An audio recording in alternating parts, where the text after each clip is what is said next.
então estava até mexendo um pouquinho agora, então... bom dia, Carla. Então, o que eu vou tentar fazer é fazer as aulas por aqui e aproveitar esse vídeo gravado para postar nesse canal do YouTube, né? Eu estava mexendo, então, possivelmente na próxima aula a gente tenha colocado algum conteúdo nesse canal. E aí eu demonstro lá para vocês. Então, eu vou continuar postando lá no Classroom as aulas gravadas e agora eu vou transferir também, se tudo der certo com esse vídeo gravado aqui, eu já posto nesse canal no YouTube que foi aberto agora há pouco. Peraí que eu estou todo perdido para variar. Bom, alguma questão sobre a avaliação, pessoal, que vocês queiram comentar? Foi tudo bem? Teve alguma questão que ficou, sei lá, em aberto, que não deu para realizar? Teve algum tipo de dificuldade nesse sentido? Ou foi da forma como foi realizado também, né? Se vocês acham que foi ruim, o que pode ser melhorado, o que a gente pode, enfim, a gente ainda tem mais uma avaliação ao final desses conteúdos. A gente entra na segunda parte, a gente vai comentar sobre carboidratos e lipídios, né, comentar mais sobre essas biomoléculas. Ficou alguma questão para vocês que ficou, não sei, né, que mais chamou a atenção durante essa avaliação? Alguém quer comentar alguma coisa? Senão a gente parte para a aula. Em relação à prova. Eu fiquei com muita dúvida na questão 2, eu nem respondi ela, porque eu fiquei com muita dúvida. Questão 2. Bom, obviamente eu coloquei algumas questões um pouco mais complexas, acho que na prova, que era para, enfim, para também fazer esse papel de vocês pesquisarem também, né? Acho que essa era a intenção. De cabeça eu não lembro qual é a questão 2, mas eu vou corrigir as provas nesse final de semana, e de qualquer forma eu retorno para a gente fazer aí uma discussão sobre essa prova, seja mais ao final da disciplina, que enfim, a gente pode discutir todas as duas provas no final da disciplina, eu acho talvez melhor, para não modificar muito o cronograma. E como eu abri aquele espaço no final da disciplina, aliás, eu preciso perguntar sobre isso também, mas eu vou deixar isso para depois. Rosiclei, quer falar alguma coisa? Eu ia falar, mas a mesma questão que a Paula falou, e assim, eu pesquisei bastante sobre ela, mesmo assim, fiquei com muita dúvida nela. Tá bom. Então, a questão 2 foi talvez a questão mais... Mais alguém achou isso também, pessoal? A questão 2 é a questão mais difícil, mais trabalhosa. Bom, acho que é isso também, né? Acho que a gente retorna nela para discutir e discorda, e faz uma discussão dessa... o Jeder também, então, realmente, talvez tenha tido uma falha também, alguma coisa que eu não expliquei. Eu posso verificar o que aconteceu com essa questão 2. Enfim, como eu disse, eu vou corrigir as avaliações nesse próximo final de semana. Eu espero que até a próxima semana eu já tenha corrigido todas as avaliações. E aí eu já trago essa nota, essa nota dessa primeira avaliação já na próxima semana. Tudo bem se a gente repetir uma avaliação igual para a segunda nota, ou vocês preferem fazer algum outro tipo de atividade avaliativa? Eu fiz exatamente a mesma coisa Bom, acho que eu nem devia estar falando isso, porque a prova também é bastante similar à prova da turma de engenharia florestal do semestre passado. Mas eu fiz exatamente a mesma atividade com eles, na engenharia florestal, e foi o que eles acharam melhor diante do ensino remoto. E, acho que esse tipo de avaliação... Eu sei que tem alguns programas que facilitam, mas eu acho que, enfim, eu teria que aprender a mexer no programa também, então eu acabo optando por fazer esse questionário. Eu acho que A intenção é que vocês estudem, levantem essas questões, identifiquem esses conceitos básicos. Eu acho que isso já é mais que suficiente. Se vocês optarem, a gente pode tentar modificar para algum tipo de avaliação, mas se não, se ninguém se manifestar... Tá ótimo assim, né, Rosicléia? Sim. Eu também... Tá bom. Então, a gente mantém essa mesma forma de avaliação para a segunda nota, tá bom, pessoal? Fechado isso agora. Eu lembro que eu comentei sobre a possibilidade dos seminários no final. Eu acho que eu vou fazer como tem pouca gente aqui hoje, talvez fazer um Google Forms e enviar, se vocês preferem que a gente faça uma discussão das aulas práticas, que eu acho mais produtivo, do que os seminários, que era a minha intenção, a primeira intenção, na hora que eu fiz o planejamento da disciplina, de ter, ao final, seminários de vocês, né, acerca de conteúdos de bioquímica, mas talvez a gente possa fazer uma discussão dessas aulas práticas para elas não ficarem tão sem discutir também o conteúdo daquelas aulas, embora elas tenham aí uma continuidade em geral da teoria que a gente apresenta nas aulas. Mas a gente pode discutir isso com um pouco mais de calma, já que isso seria a última etapa da disciplina. Bom, pessoal, então, eu acho que eram essas as questões, então vamos entrar no assunto de hoje. Hoje a gente muda para um outro grupo de biomoléculas, que são os carboidratos. Eu vou iniciar aqui com esse aqui é uma pintura do Van Gogh, né, é um pintor que eu gosto muito, na verdade, né, exatamente essa pintura eu já visitei pessoalmente, inclusive, então uma imagem que eu gosto muito de um pintor que me chama bastante atenção. Ele retrata aqui, na verdade, uma figura de uma família, o nome da pintura, inclusive, chama Os Comedores de Batatas. A Europa dependeu muito A Europa dependeu muito de batatas, na verdade, principalmente, né, nos pós-guerras, né, então é um alimento muito importante na Europa, inclusive tem um documentário, talvez eu possa tentar transmitir esse documentário para vocês, de um local na Europa, se eu não me engano, né, na Europa, quase Ásia, que ainda tem a batata como a principal fonte, inclusive, de renda econômica. A batata é praticamente uma moeda nesse local, achei bastante interessante, eu vi esse documentário há pouco tempo, mas o que retorna para a gente aqui é que a batata é uma fonte de carboidrato, né? Então a gente vai discutir sobre essas biomoléculas hoje, né? Então acho que uma boa parte da nossa dieta é baseada em carboidratos, então a gente vai discutir como são essas estruturas bioquímicas propriamente ditas, né? Então, nesse nível molecular, né? Enfim, estrutural, químico. Novamente, eu continuo com o Leninger, né? O nosso livro de referência, então, esse é o capítulo 7, carboidratos e glicobiologia, é o capítulo referência para a gente discutir essas biomoléculas. A gente vai discutir hoje um pouco de estrutura e função, e principalmente descrevendo aí o que são monossacarídeos, disacarídeos e os polissacarídeos, que são as estruturas fundamentais dos carboidratos. Bom, acho que essa talvez seja uma aula um pouco mais tranquila, porque carboidrato, como eu disse, é algo bastante inerente à nossa dieta, bastante familiar à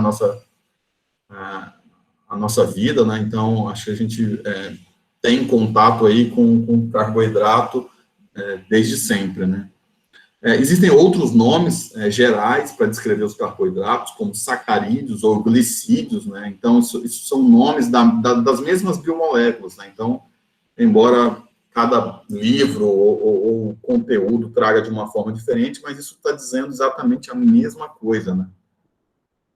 Então, aqui, inclusive trazendo a origem dessa palavra, né? Sacaron significa açúcar, e glicos significa doce, né? Então, sacaron de sacarídeos, aqui é o que origina essa palavra, e glicos, que dá origem à palavra glicídio, significa doce, né? Então, açúcar, doce, são, enfim, bastante comuns. A gente perceber o que é um açúcar exatamente pelo gosto, né? Então, essa é uma propriedade que a gente chama de organoléptica dos carboidratos, né? Então, em geral, os açúcares, né, têm esse sabor doce, adocicado. Não é uma verdade que todo carboidrato é doce, né? E nem todo doce é carboidrato, né? Então, isso não é uma verdade absoluta. A gente tem alguns constituintes, podem ser sintéticos, por exemplo, o adoçante tem um sabor adocicado, né? Pelo menos próximo do adocicado, né? Algo que imita o doce. É uma substância sintética mais parecida com um aminoácido propriamente dita do que com açúcar, né? E exatamente por isso ele pode ser utilizado em dietas onde o açúcar precisa ser cortado, né? Numa dieta de um indivíduo diabético, por exemplo, o aspartame, que seria algo que imita o doce, poderia ser utilizado, já que ele é uma molécula que se parece mais com um aminoácido do que propriamente com um carboidrato. Então, existe uma diferença molecular estrutural, bioquímica dessas moléculas, né? Então, quando a gente vai para a bioquímica, para entender essas biomoléculas, a gente tem que entender as funções que elas apresentam. Uma definição aqui, então, os carboidratos são polihidroxialdeídos, né? Então, existe uma função química orgânica que são os aldeídos, ou polihidroxicetonas. Então, os carboidratos, eles podem apresentar essas duas funções químicas diferentes, né? Ou são substâncias que geram esses dois compostos quando hidrolizadas, as hidroxicetonas ou as hidroxialdeídos, né? Existe uma fórmula empírica, então, para descrever um carboidrato, é CH2ON, né? Então, esse N diz aí o número desses elementos atômicos aqui, desses elementos químicos que possuem esse carboidrato. A gente vai entender um pouquinho o que eu estou dizendo, porque eles podem ter diferentes constituições, né? Pode ser monossacarídeo, disacarídeo, trissacarídeo, tetrasacarídeo, e assim por diante, até as hexoses, né? Então, até 6 carbonos é o mais comum, né? Na sua estrutura fundamental, que eu estou falando, né? Naquele bloquinho fundamental, além de conter alguns átomos diferentes, alguns elementos diferentes, também modificando esses carboidratos, como nitrogênio, fósforo ou enxofre. Mas o que fica aqui como definição geral é a presença, então, dessas duas funções, né? Polihidroxicetonas e polihidroxialdeídos, que podem apresentar ali 3 ou mais carbonos, né? Então, em geral, esse N aqui já é delimitado pelo número 3, né? Tem que ter, no mínimo, 3 carbonos para ser essa estrutura fundamental dos carboidratos. Aqui só lembrando, assim como a gente comentou, para os aminoácidos, né, então os carboidratos também são moléculas chamadas de enantiômeros, né, então elas possuem uma estrutura química que pode ser um espelho da outra, né, então eu posso ter uma molécula fundamental de carboidrato com uma posição voltada, né, suponhamos que a hidroxila seja essa aqui voltada para um lado, ou a hidroxila voltada para o outro lado, né? Então, isso forma uma imagem especular, que a gente, né, dá o nome a essas duas estruturas. Então, essas duas estruturas são quimicamente possíveis, né? Então, são chamadas de enantiômeros. Em geral, esse carbono central aqui é chamado de carbono quiral, né? É um carbono assimétrico. O que isso significa? Que ele tem 4 grupos químicos diferentes ligando a esse carbono central, né? Então, a gente tem uma função química aqui, uma outra função química aqui, uma outra função química aqui, e aqui, nesse caso, um hidrogênio, né? Então, isso forma a estrutura, ou a fórmula estrutural fundamental de um carboidrato, né? Então, observem aqui, a gente vai comentar, então, exatamente nessas duas ligações que tem carbono, que tem essas funções que a gente comentou, uma aldeída, a outra cetona. Então, exatamente aqui acontecem estruturas bioquímicas que permitem essas duas funções terem sido identificadas. Em geral, né, no nosso organismo, os organismos vivos, na verdade, eles apresentam apenas os isômeros D, né? Então, apenas uma dessas formas químicas possíveis é que está presente nos organismos vivos, né? Na sua maior parte, então, são os isômeros D, né? Então, aqui tem uma fórmula dessas duas estruturas possíveis, que seriam enantiômeros, o D-gliceraldeído e o L-gliceraldeído, né? Então, D de voltado para a direita, né? Destrógeno, então, a hidroxila está para a direita aqui, e aqui o gliceraldeído está com a hidroxila voltada para a esquerda. Então, embora essas duas estruturas sejam possíveis quimicamente, em geral, os organismos vivos apresentam apenas os isômeros D. Existe uma possível explicação bioquímica do porquê, em geral, está voltada ao funcionamento dessas biomoléculas nas células. Então, há preferência aí no processo bioquímico de seleção de um tipo de estrutura em relação à outra. E aqui, só para demonstrar, então, veja que eu demonstrei aqui que existem duas funções químicas, né, nesses grupos ligados ao carbono quiral, né, a gente comentou já que elas são aldeídos e cetonas, né, então, só lembrando, um aldeído é um carbono, né, uma dupla O, mas está numa extremidade, né, ligado ao hidrogênio, então, esse grupo aqui é chamado de grupo carbonila, né, enfim, formando o aldeído. Seria uma aldose também, são nomes dessa mesma função química orgânica, né, aldose aqui, então aldeído, então nesse caso essa C-dupla-O está na extremidade, né, dessa estrutura, então aqui a gente tem o D-gliceraldeído aldotriose, então o nome já dando mais características desse grupo. Então, veja que o grupo carbonila, aqui ele está numa ponta, e aqui ele está no meio dessa molécula.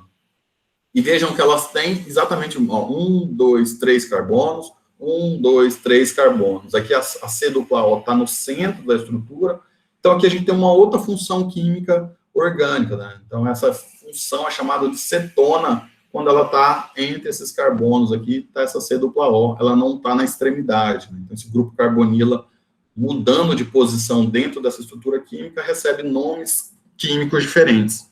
É isso. Embora eles tenham 3 carbonos, né, a constituição atômica é a mesma, né, então é carbono, oxigênio, hidrogênio, carbono, oxigênio, hidrogênio, mas como isso muda a posição, isso vira uma função orgânica diferente.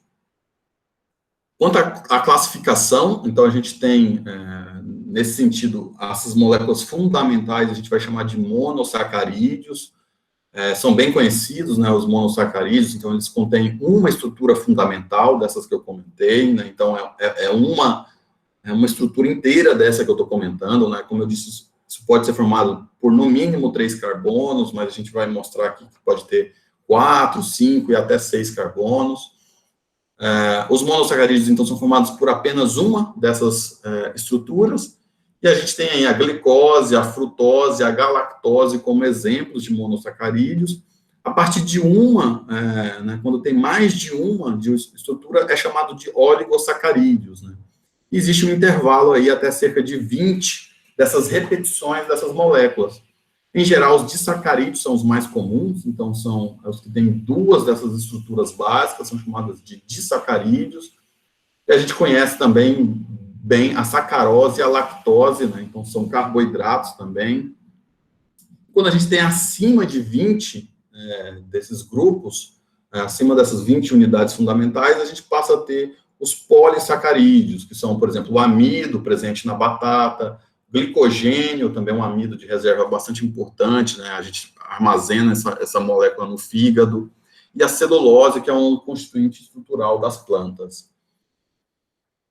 Bom, aqui acho que eu já até, de certa forma, adiantei, né? Tanto monossacarídeos e disacarídeos, em geral, eles terminam com o sufixo -ose, né? Então, quando a gente está falando dessa função aldeído, a gente está falando de uma aldose, quando é cetona, é uma cetose, então isso vai identificando aí o que são esses componentes. E como eu falei, eles podem ter 3 carbonos, 4 carbonos, 5 carbonos e até 6 carbonos. Então a estrutura vai de 3 a 6 carbonos, e aí passa a se chamar de uma forma geral de trioses, né? Então esse ose demonstrando que é um carboidrato com 3 carbonos, tetroses, pentoses e hexoses. Então, aqui, pessoal, na verdade, só para demonstrar todo esse grupo, eu acho que isso pode ser visto com mais calma depois, nos próprios slides, mas só para citar aqui alguns. Aqui a gente está falando das aldoses, então, né, do grupo aldeído, desse carbonila na ponta dessa estrutura. Aqui ele mostra em rosa o carbono quiral, né, o carbono central dessa estrutura. E aqui com 3 carbonos, como exemplo, a D-gliceraldeído. Então, veja que são quase todos aqui, não são todos, né, com essa estrutura D, né, de destrógeno, de voltado para a direita, formado com 3 carbonos, 4 carbonos, 5 carbonos, e 6 carbonos são os mais comuns, inclusive, que a gente já comentou aqui, como exemplo, a D-glicose, D-manose, D-galactose. Então, esses aqui são as aldoses mais comuns, né? Lembrando que a glicose é uma molécula extremamente importante do ponto de vista bioquímico, que se baseia, inclusive, todo o nosso metabolismo energético é baseado nessa molécula. Eu queria que vocês notassem aqui, que é mais importante, essa estrutura, ela está aberta, né? Ela está, entre aspas, numa estrutura linear, né? Os carbonos estão aqui formando um fiozinho, digamos assim, mas essa não é a estrutura química que se encontra lá dentro das nossas células, né? Então, essa aqui é só uma forma de representar essas moléculas, né? Ela pode existir nessa forma aberta, mas ela é menos comum nessa forma linear ou aberta. Aqui só para dar exemplos, então, das cetoses, então a gente comentou das aldoses, e agora as cetoses. Então, veja que a carbonila agora está no meio da estrutura, né? Então, a gente observa que em todos esses exemplos existe uma carbonila, né, esse grupo C-O, dentro da estrutura do carboidrato. Novamente, ela pode ter 3 carbonos, 4 carbonos, 5 carbonos, e até 6 carbonos, que são os mais comuns. E aqui, novamente, eu vou chamar a atenção da D-frutose, que também é um carboidrato bastante importante do ponto de vista energético. A D-frutose é um subproduto do metabolismo das plantas, né? Então também dá aquele sabor adocicado das plantas, das frutas, perdão. Então a maioria desse sabor doce das frutas, ele vem dessa estrutura bioquímica aqui, chamada de D-frutose. Bom, aqui só para exemplificar que essas biomoléculas, elas são muito importantes, inclusive na constituição do armazenamento da informação genética. Então, o nosso DNA, ele é formado quimicamente pela presença de pentoses, que são esses açúcares com 5 carbonos. Existem 2 estruturas, que é a D-ribose e a 2-desoxiderribose, né? Enfim, são pentoses, formado por aldeídos, né? Só para exemplificar, então, que isso faz parte do DNA, que é a nossa molécula, não só do DNA, mas também como do RNA, que são aí as moléculas que armazenam informação nas nossas células. Bom, aqui só para voltar, então, a gente volta que as hexoses, em geral, são os monossacarídeos mais comuns na natureza, né? Elas são produtos da fotossíntese. Então, as plantas, ao fazerem fotossíntese, elas geram como um produto final os monossacarídeos, né? Tanto na estrutura aldeído, né? Carbonila na extremidade, quanto na estrutura cetona, carbonila no meio. O principal, talvez, eu acho que o que a gente mais estuda, e como eu comentei, é a D-glicose, né, mas a D-frutose também é extremamente importante, né, e a gente, enfim, acaba consumindo bastante D-frutose a partir das frutas, né, e essas moléculas são as principais por esse sabor doce que a gente comentou lá no primeiro slide, né, então são as moléculas que têm essa função orgânica que a gente, pelo qual a gente é sensível, e a gente utiliza a glicose como fonte de energia para a síntese da molécula ATP, que é a nossa moeda energética para as funções das células. Bom, aqui voltando, então, como eu comentei, a gente apresentou aqui uma estrutura linear desses carboidratos. O que acontece é que em solução aquosa, as aldotetroses, né, então, na verdade, as trioses, elas não conseguem fechar numa estrutura cíclica, mas as aldotetroses e todos os monossacarídeos com 5 ou mais átomos de carbono, né, então com 5 e 6 átomos de carbono no esqueleto, eles ocorrem predominantemente com uma estrutura fechada, uma estrutura cíclica, né, na verdade é um anel.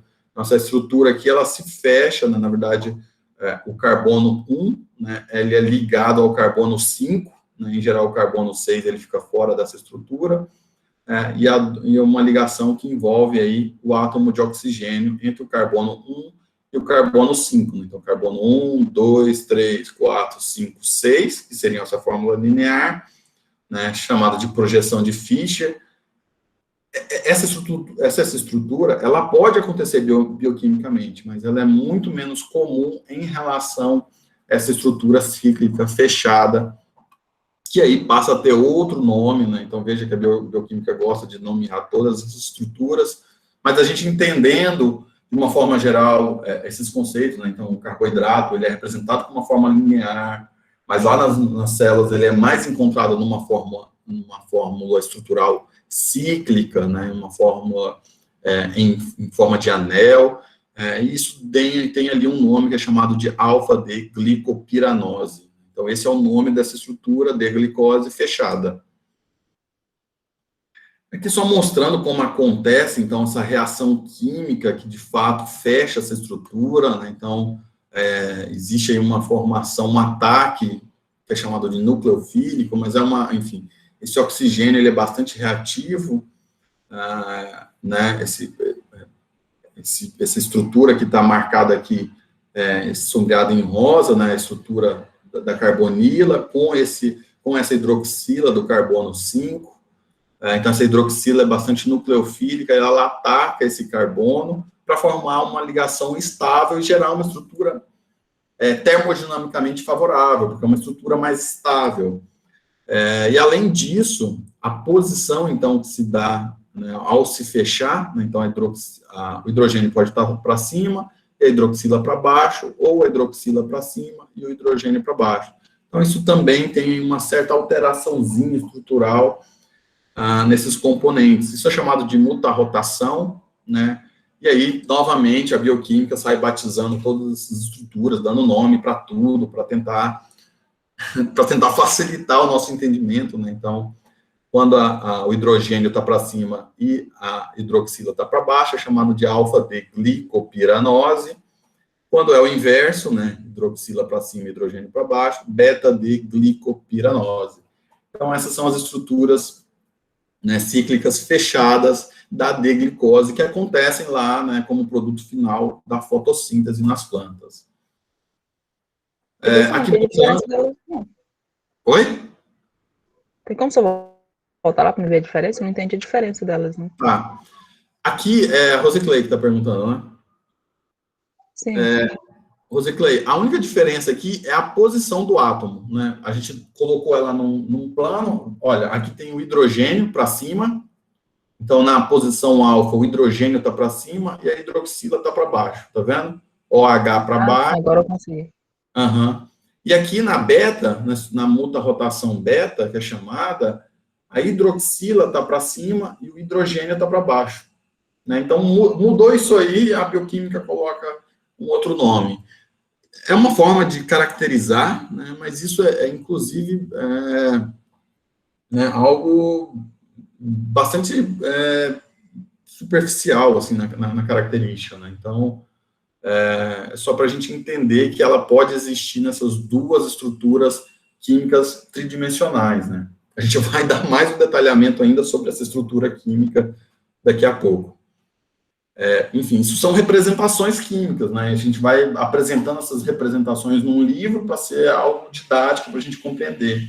Mas dentro da célula, isso está acontecendo, obviamente, num espaço tridimensional, né? Assim como, enfim, como seria qualquer, sei lá, a gente fosse pensar num jarrinho, isso aqui tem uma estrutura tridimensional. Eu posso abrir ele, né, para ter entender como ele é caracterizado, a bioquímica faz isso, né, então eu destrincho ele aberto, mas ele existe lá na célula numa forma tridimensional, que tem uma determinada ponta, o hidrogênio para cima, a hidroxila para baixo, um carbono para fora dessa estrutura. É exatamente isso que acontece.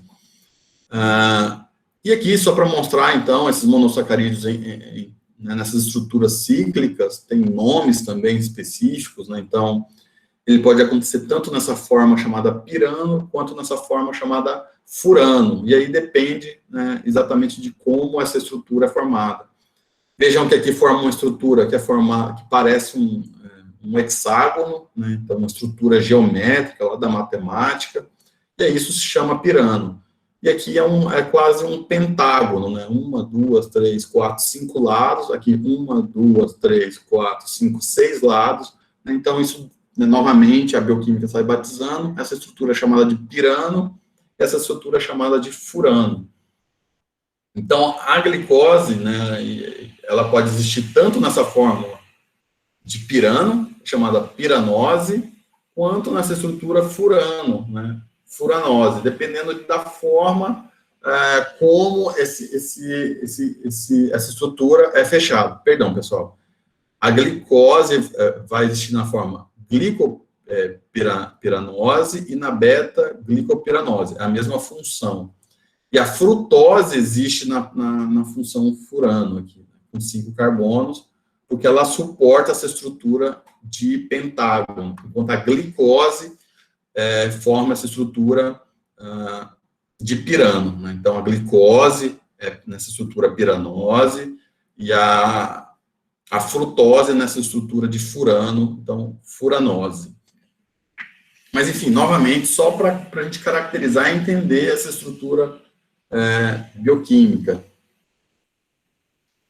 E aqui mais, a gente aprofundando mais uma dessas características estruturais, o carboidrato, ele tem aqui uma estrutura cíclica que não é planar, né? Então, a gente apresentou algo aqui planar, né? É uma estrutura que, enfim, parece uma folha, digamos assim, mas, na verdade, né, ela está assim, quando a gente vai para a bioquímica, na verdade, a gente descobre que ela tem uma estrutura conformacional, tridimensional, diferente de algo que é planar. Ela tem uma certa contorção, digamos assim, é exatamente isso enfim, esse pesquisador aqui trouxe, né? Então, ela tem uma conformação em forma de cadeira, né? Então, para ser mais preciso, a gente apresentou ela assim, mas ela é dobrada num determinado eixo e ela parece uma cadeira, né?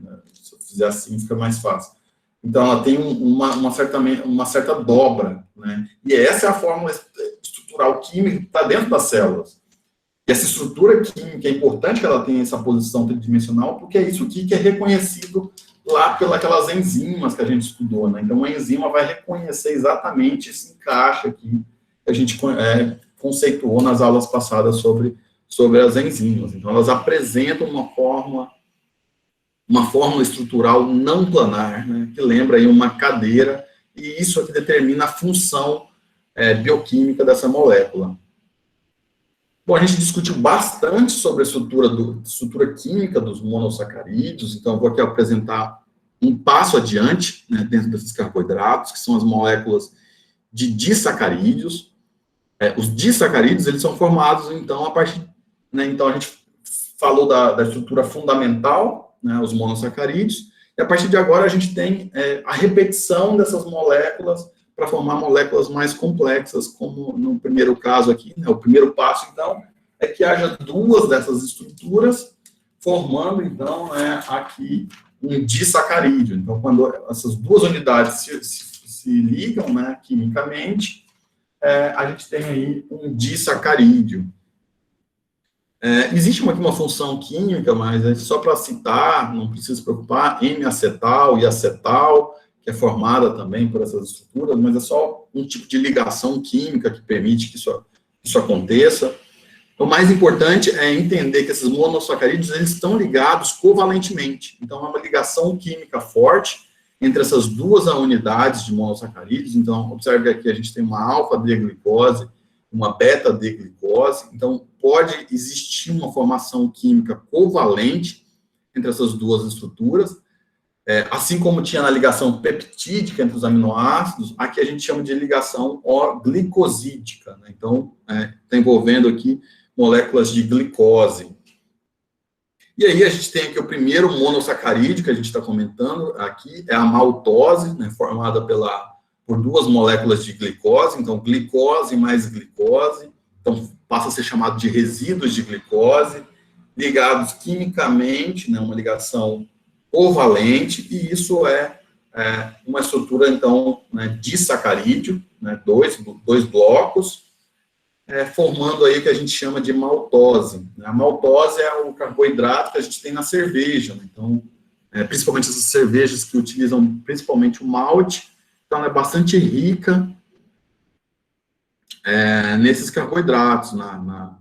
Enfim, então, ao consumir cerveja, você está consumindo carboidratos na forma de maltose, e essa maltose pode ser clivada nas nossas células para originar glicose, né? Então, ao consumir uma cerveja, uma bebida fermentada, enfim, você está consumindo, de fato, glicose, né? Existem outros componentes na cerveja, mas ali também tem uma quantidade de carboidratos. Aqui também, continuando com essa ideia dos disacarídeos, formados por monossacarídeos, por uma ligação O-glicosídica, né, entre esses dois blocos fundamentais, a gente tem a lactose. Então, a lactose, ela é formada por duas unidades de monossacarídeos, a galactose mais a glicose, né? Então, a gente tem a lactose mais a glicose, né? Essas duas funções, novamente, D, né? E quando há essa ligação química covalente entre essas duas estruturas, a gente tem a lactose, que é o carboidrato do leite, né? Então, o leite é bastante rico novamente, o leite é uma mistura complexa, contém também proteínas, mas ele contém aqui, bastante rico nesse carboidrato, que é a lactose, e ao consumir lactose, você também está ali, né, ingerindo glicose, que é aquela unidade fundamental do metabolismo das nossas células, mais a galactose. Então, são dois monossacarídeos formando o disacarídeo galactose, então, da bebida né, do leite. Então, isso está presente no leite.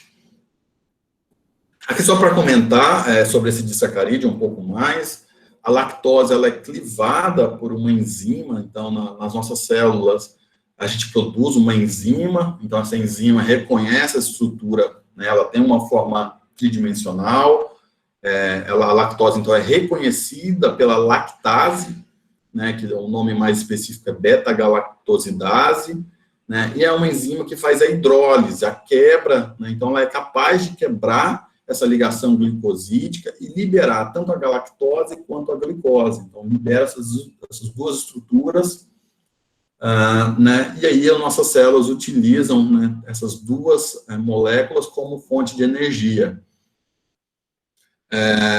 Bom, essa enzima, né, essa lactase, ela é bastante presente em leveduras, bactérias, fungos, e no intestino, né, no nosso intestino, né, nas células do nosso intestino, essa enzima, ela é produzida, então isso permite com que a gente consuma leite, né, e possa absorver essa glicose para as nossas funções biológicas. Em geral, os mamíferos, que é o nosso caso, em algum momento do desenvolvimento, ele interrompe a produção dessa enzima.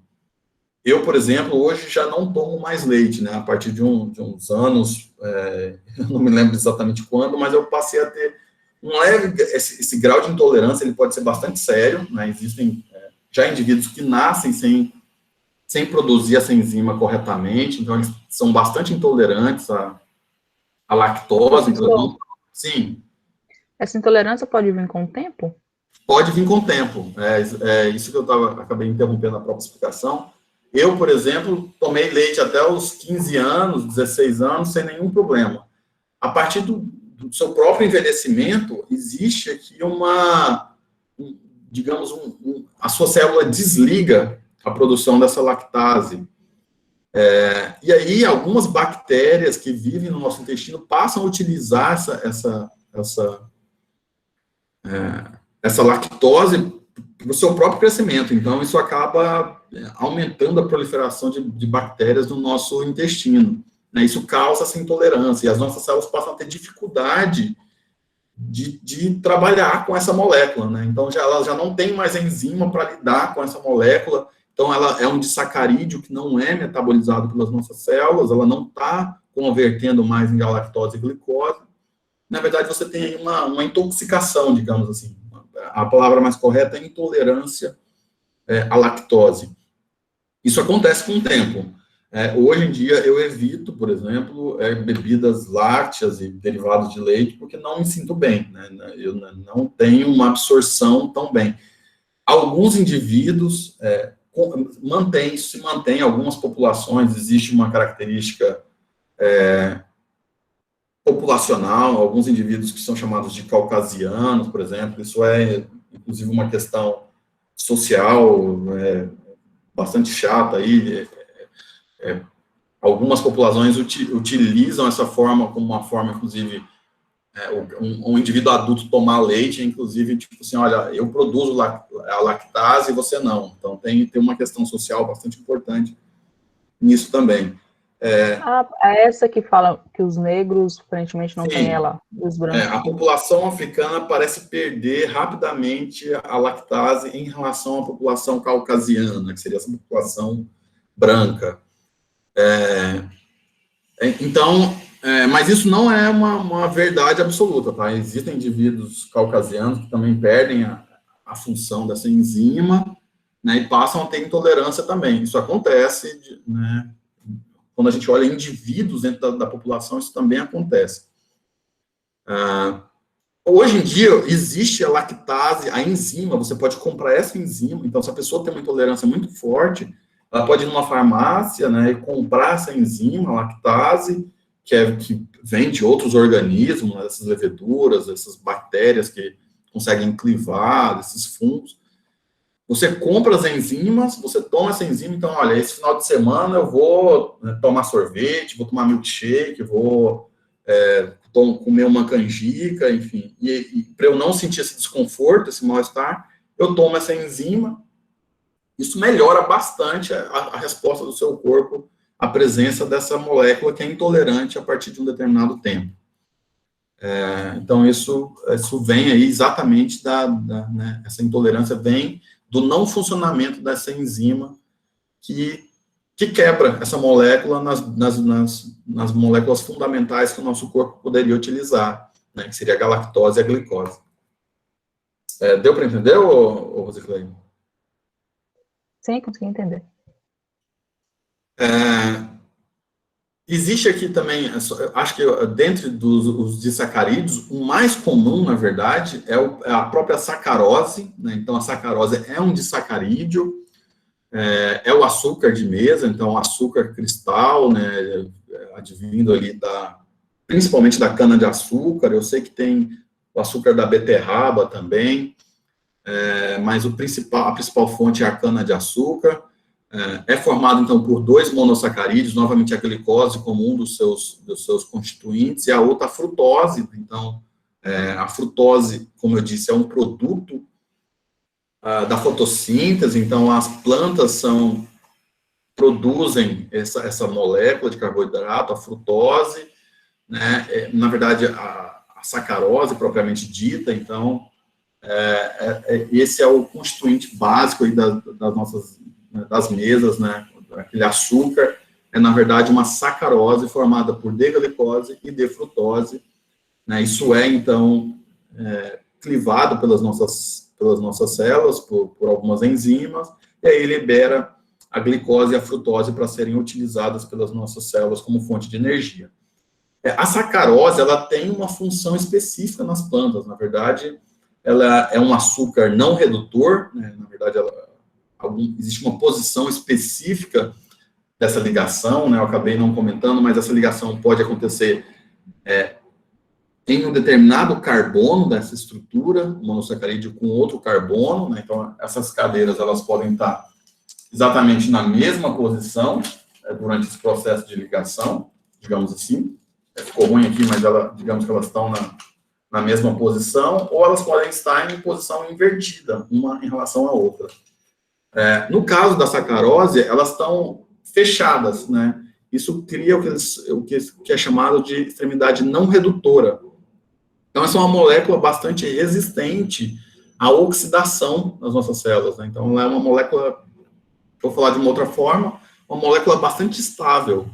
E aí as plantas utilizam a sacarose como, exatamente por essa estrutura resistente, né, essa estrutura estável quimicamente, como uma forma de transportar energia e armazenar energia entre a planta, né? Então, a planta faz o transporte dessa sacarose pelos seus vasos, né?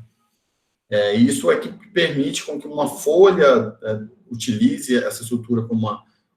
Na verdade, ela migra da folha para outras partes da planta, né? Para a raiz, para o caule, enfim, para onde seja necessário a quebra dessas moléculas para o uso da energia. Mas, enfim, o sabor extremamente adocicado, então, de uma garapa vem exatamente da presença desses dois carboidratos aqui, desses dois monossacarídeos, glicose e frutose. Eu estou entrando na última parte já, pessoal. Então, a gente comentou dos dos disacarídeos.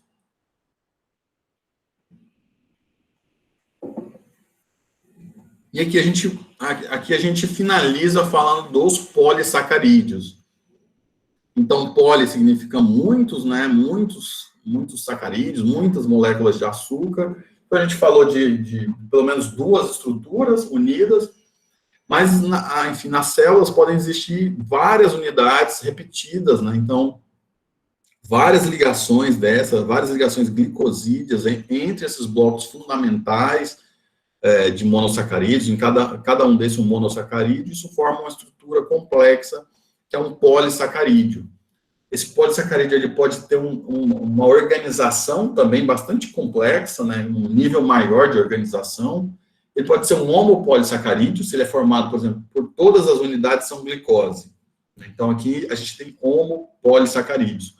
Ou a gente pode ter heteropolissacarídeos, se cada uma dessa aqui for uma unidade diferente. Aqui for uma glicose, uma frutose, uma galactose, enfim, isso forma, então, graus diferentes de polissacarídeos. Ele ainda pode ser ramificado, né? Então aqui a gente tem uma estrutura linear, mas ele pode ter uma ligação para o lado, digamos assim, né? Tanto na sua formação homo, né, igual, quanto na sua ligação hétero, diferente, né? Com constituições químicas diferentes. O comprimento dessas cadeias ele pode ser variável, então pode ter muito mais de 20, inclusive, pode ter moléculas bastante compridas, digamos assim. Os tipos de ligações mudam um pouco, né, as ligações químicas aqui, em relação àquele carbono exato que eu disse, pode ser, né, o carbono, aqui, por exemplo, o carbono 1 e o carbono 2, né, então isso pode mudar um pouco para que haja essa ramificação, mas isso são as características fundamentais dos polissacarídeos. E eu trouxe aqui, na verdade, um exemplo, então, uma estrutura, essa estrutura aqui está linear, mas o amido, na verdade, ele apresenta uma estrutura helicoidal, né? Então, na verdade, ele é uma espiral, né? Não é uma estrutura linear, na verdade, ele é algo que vai fazendo círculos ao longo da sua extensão de comprimento, né? Então, isso se deve também à posição com a qual os carbonos aqui estão fazendo essa ligação. Exatamente por ele ter essa estrutura helicoidal, que o amido apresenta uma característica que permite identificar se tem amido num determinado alimento ou não. Então, essa estrutura helicoidal, ela acomoda íons de iodo, né? Então, quando você pinga iodo, suponhamos que tem ali um biscoito e o produtor fala que, olha, não há presença de amido, né, nesse biscoito aqui, nessa bolacha, né, eu fiz um pão aqui sem amido. E você pode identificar se ele está falando a verdade ou não, utilizando aí uma solução de iodo. Então, ao pingar aqui iodo, né, o iodo fica acomodado nessa estrutura, né, na amilose, na verdade, né, nessa estrutura polissacarídea, e isso dá uma coloração arroxeada, né, se essa coloração não ficar arroxeada, é porque não tem amido. Se ficar roxo, é porque tem amido. Então, aqui, pão, biscoito e a própria batata, né, que é bastante rica em amido, né, enfim, bastante rica nesse carboidrato, então elas ficam bastante roxas na presença desses íons de iodo. E, finalmente, eu vou comentar aqui da celulose, né, a celulose também é um polissacarídeo, né, então é o principal constituinte da parede celular das plantas, então as células das plantas, elas têm uma parede externa, então ela é bastante rica nessa parede celular, ela tem outros constituintes também, tá, pessoal, não é só a celulose, mas a celulose é a estrutura fundamental dessa parede celular, né, isso tem uma característica fibrosa, resistente, bastante insolúvel à água, né, então isso protege a célula vegetal, então ela tem como, de fato, uma parede, né, uma estrutura que está protegendo o conteúdo interno dessas células, né, elas são, então, esses polissacarídeos fibrosos, formados aí por unidades de D-glicose, é um homopolissacarídeo linear e não ramificado. Então, se a gente voltar aqui, a gente está falando de algo mais ou menos nesse sentido. Então, a celulose são só glicose, ela não tem ramificações, como teria, né, em um outro exemplo aqui, de um homopolissacarídeo, formado pelos mesmos tijolinhos dessa estrutura, né, mais complexa. Formado, então, por D-glicose como seu constituinte fundamental. Veja que aqui ele traz essas posições dos carbonos, né, nessa ligação O-glicosídica, né? Então, é o carbono 1 e o carbono 4, né, formando essas, né, isso se repetindo, formando aí esse polissacarídeo chamado celulose, né? Então, isso é bastante rico nas plantas, né, de uma forma geral, são constituintes, então, dessas paredes celulares. Obviamente, a gente tem espécies de plantas que têm uma produção maior desses polissacarídeos, que são, inclusive utilizados, né? A celulose é bastante importante na indústria, né? A celulose, bom, existem verdadeiras florestas só para captação de celulose, né, no nosso modo de vida, e embora a celulose é importante no nosso organismo, mas não como uma unidade fundamental de glicose, né? Então, a gente não tem a enzima capaz de degradar a celulose e liberar esses bloquinhos de glicose para nossa utilização. Existem organismos, então eu trouxe aqui um organismo, um protozoário, que secreta uma enzima que é chamada de celulase.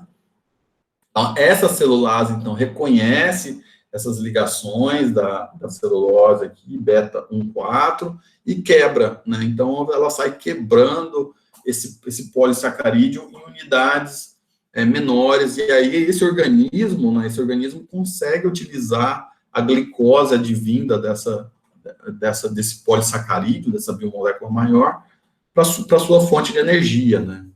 Os ruminantes têm bastante bactérias também, então por isso que eles conseguem se alimentar de material vegetal e obter bastante energia, o que difere um pouco do funcionamento do nosso organismo, porque a gente não tem a celulase. Opa. Bom, aqui, na verdade, só para a gente terminar, esses polissacarídeos, aqui eu trouxe um vídeo, pessoal, de um organismo que é chamado Vampirella.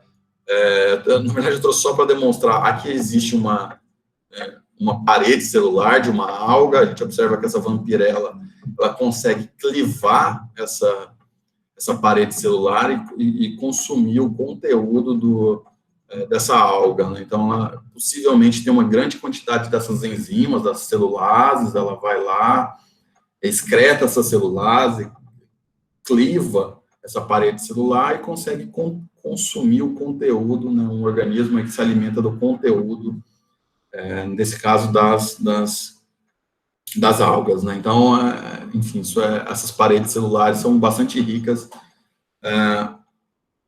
nesse polissacarídeo, né? Então, são constituintes estruturais das células, né? Então, como a gente está vendo aqui, falando das células vegetais, mas existem outros polissacarídeos, como a quitina, que é o constituinte do exoesqueleto dos insetos, então, bastante rica nessas estruturas. A matriz extracelular das nossas células, né? Então, os polissacarídeos são componentes importantes da nossa pele, né? E ao longo da vida a gente também vai perdendo a capacidade de sintetizar essas biomoléculas e isso dá essa característica de envelhecimento também. São importantes na reserva a gente viu que, como principal exemplo, o amido, reserva de vegetais, e no nosso caso, no organismo humano, a gente reserva aí, a gente tem uma reserva de glicose na forma de glicogênio, né? Então, um polissacarídeo de glicogênio que a gente utiliza quando a gente demanda energia. Finalizando, a gente viu aqui que os carboidratos são formados aí principalmente por grupos químicos chamados aldeída ou cetona, né? Apresentam também grupos hidroxilas. Eles contêm carbonos quirais, que são aqueles carbonos com ligantes diferentes. A gente viu que os monossacarídeos, na verdade, eles apresentam uma estrutura cíclica, essa configuração pode ser alfa e beta.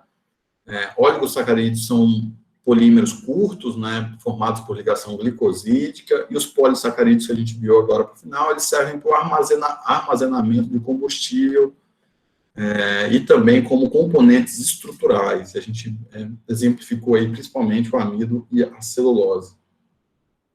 Pessoal, era isso para a aula de hoje. Discutimos aqui os carboidratos nessa aula. Se alguém tiver alguma dúvida, fico aberto aqui. Se não, tenha uma ótima semana para todo mundo. Espero corrigir as provas até a próxima aula, viu, pessoal? Era isso. Boa terça-feira para todo mundo, boa semana. E próxima aula, se der tudo certo, eu trago as notas dessa primeira avaliação. Beleza, professor. Até a próxima. Perdão, eu não estou ouvindo, sabe o que eu... Perdão, peraí.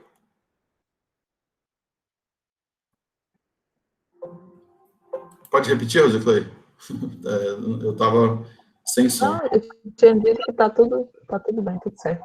Então tá bom. Obrigado, Rosiclei. Até mais, pessoal. Até mais, pessoal. Boa semana. Até mais, Ana Paula. Boa semana para todo mundo. Até a próxima aula. Boa semana. Até mais, Carla.